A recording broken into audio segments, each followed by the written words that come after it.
Hai, selamat datang ke YouTube channel saya Fahimah Zamri. Bagi yang pertama kali menonton video saya Fahimah. Saya seorang kaunselor dan channel saya menyediakan video-video yang berguna untuk anda melihat semula kehidupan anda, melihat semula isu yang sedang anda hadapi dan menjadikan diri anda ke arah yang lebih baik. Pada video kali ini saya ingin berkongsi dengan anda salah satu sebab kenapa manusia tak jumpa jalan keluar ketika berhadapan dengan krisis ataupun masalah. Faktor tersebut ataupun sebab tersebut ialah mekanisme bela diri yang wujud dalam diri manusia.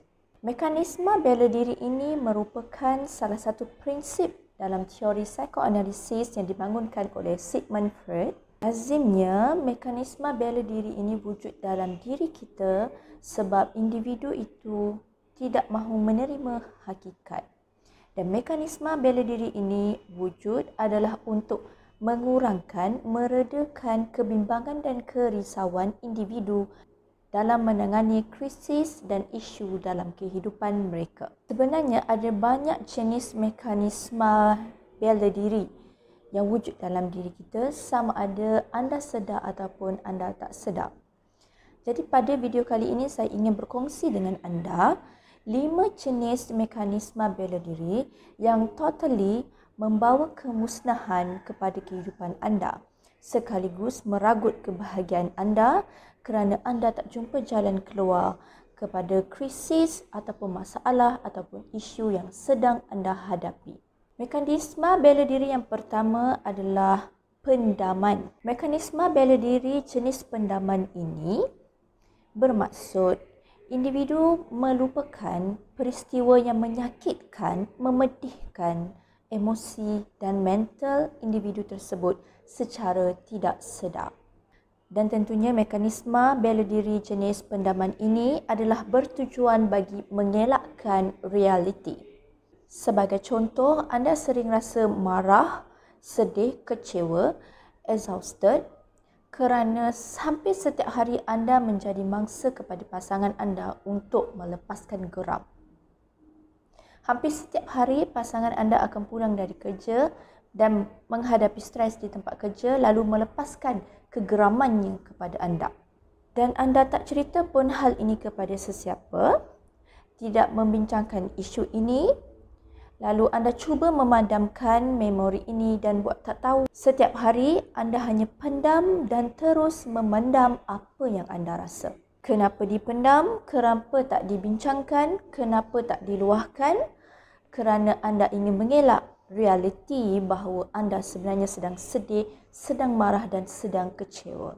Tahukah anda, jika anda terus mengamalkan memendam, mendiamkan diri, menelan sahaja, lama-kelamaan anda akan menghadapi kecelaruan neurotik. Jadi, mekanisme bela diri jenis pendaman ini sangat berbahaya kepada individu. Mekanisme bela diri yang seterusnya ialah jenis penafian. Mekanisme bela diri jenis penafian ini bermaksud individu tak mahu menerima hakikat sebenar dengan menidakkan hal tersebut ataupun menyatakan bahawa hal itu tidak benar sama sekali. Hal ini menyebabkan individu tidak mahu mengambil apa-apa tindakan untuk memperbaiki keadaan kerana pada individu tersebut, ini tidak berlaku, ini bukan hakikatnya. Ini ialah yang dimaksudkan dengan penafian. Contohnya, ramai individu menyatakan bahawa anda seorang bengis dan baran. Apa tindakan anda? Anda terus birang dan menafikan hal tersebut. Hal tersebut tidak benar sama sekali. Walhal jika kita teliti semula, tindakan anda ketika marah, anda akan menjerit-jerit, memaki hamun, mencarut, memusnahkan harta benda, memukul dan sebagainya. Seterusnya, mekanisme bela diri yang ketiga ialah jenis projeksi. Mekanisme bela diri jenis projeksi ini ialah individu tidak menerima kesalahan dirinya dan meletakkan kesalahan kepada orang lain atas apa-apa yang berlaku ataupun apa-apa masalah isu yang muncul. Ini juga berkaitan individu tidak dapat menerima hakikat dan kebenaran. Saya bagi contoh, anda sering rasa marah, penat, exhausted dengan rakan-rakan tempat kerja anda. Kerana hampir semua kerja-kerja di office anda perlu bereskannya. Anda menyatakan bahawa ini semua salah rakan-rakan sepejabat anda kerana mereka memberikan semua kerja kepada anda. Anda berpendapat bahawa anda adalah mangsa keadaan, anda adalah mangsa mereka. Walhal sebenarnya jika diteliti semula, anda tidak dapat membina boundary yang jelas antara anda dan rakan sepejabat anda. Dan anda juga mempunyai isu people pleaser yang belum diselesaikan lagi. People pleaser bermaksud anda rasa ingin memuaskan hati semua orang di sekeliling anda. Apa pun yang diminta tolong, apa pun yang disuruh, apa pun yang diminta, semua anda berikan, semua anda bantu sehingga diri anda exhausted. Itulah ciri-ciri seorang people pleaser.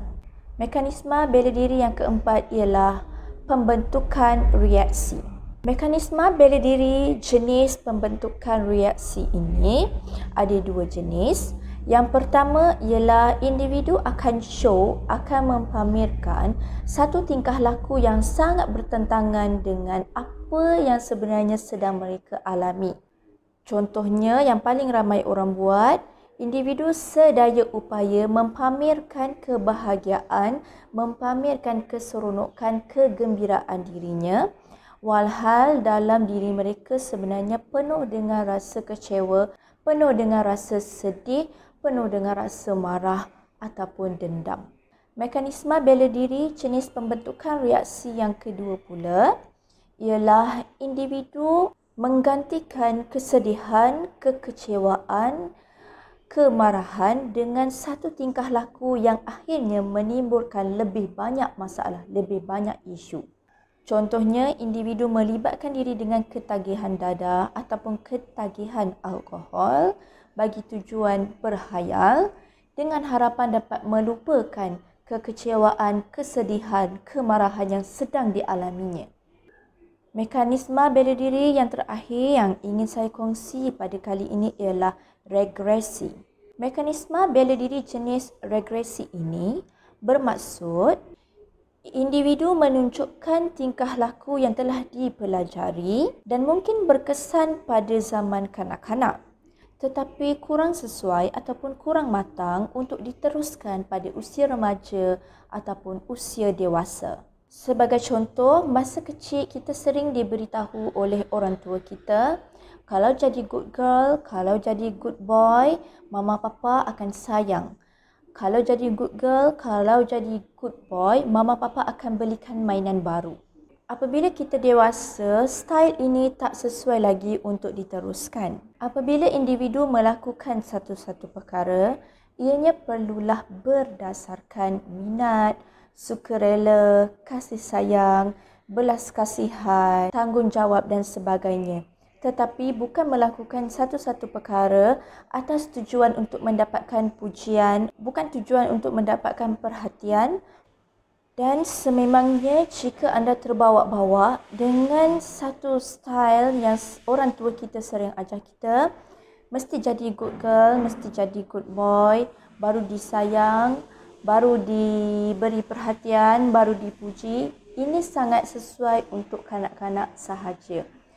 Dan individu yang mempunyai isu people pleaser ini sebenarnya terbawa-bawa apa yang diajar oleh orang tua di rumah sehingga mereka dewasa. Kerana masa zaman kanak-kanak memang biasa untuk kanak-kanak nak memenangi hati orang tua dengan menjadi good boy, good girl, tolong, belajar pandai dan sebagainya. Jika sikap ini tidak dihentikan pada satu usia yang bersesuaian, individu akan terbawa-bawa style ini hingga dewasa. Sebab itu wujudnya individu people pleaser, individu yang nak sentiasa puaskan hati orang di sekeliling mereka sehingga mereka exhausted. Ini adalah puncanya daripada zaman kanak-kanak tersebut. Mereka tidak dapat meninggalkan style memenangi hati orang tua, terbawa sampai ke dewasa, ingin memenangi hati orang di sekeliling mereka. atas tujuan untuk mendapatkan penghargaan, kasih sayang, pujian ataupun perhatian. Itu sahaja perkongsian saya tentang mekanisme bela diri untuk minggu ini. Saya harap anda jelas dengan kelima-lima jenis mekanisme bela diri yang semestinya dapat mengganggu gugat diri anda untuk mencapai self growth, iaitu pembangunan diri, dan mengganggu anda untuk melihat lebih telus apakah isu dan masalah yang sedang anda hadapi. Apabila anda kerap membela diri anda dengan 5 cara yang telah saya sampaikan tadi, ianya sebenarnya tidak dapat menyelesaikan masalah anda, tidak dapat menyelesaikan isu yang sedang anda hadapi. Walau macam mana perit pun, walau macam mana pahit pun, anda perlu belajar untuk menerima hakikat, untuk mengiyakan, ya benar, ini berlaku dalam kehidupan saya. Ya benar, inilah diri saya. Inilah yang saya sering katakan, melihat semula ke dalam diri sendiri, melihat semula ke dalam isu sendiri, masalah sendiri yang sedang anda hadapi.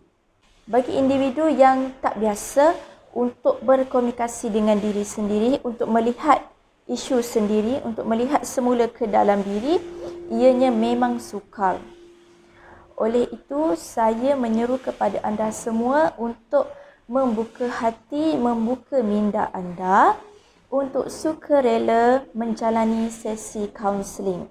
Ianya sangat membantu anda untuk melihat semula isu dan masalah ataupun trauma yang sedang anda hadapi ataupun masa lampau. Kalau anda suka dengan video ini, jangan lupa like, share dan subscribe YouTube channel saya, Fahimah Zamri. Anda takkan ketinggalan dengan video yang berguna daripada saya untuk setiap minggu bagi kehidupan anda. Kita berjumpa lagi pada video saya yang akan datang.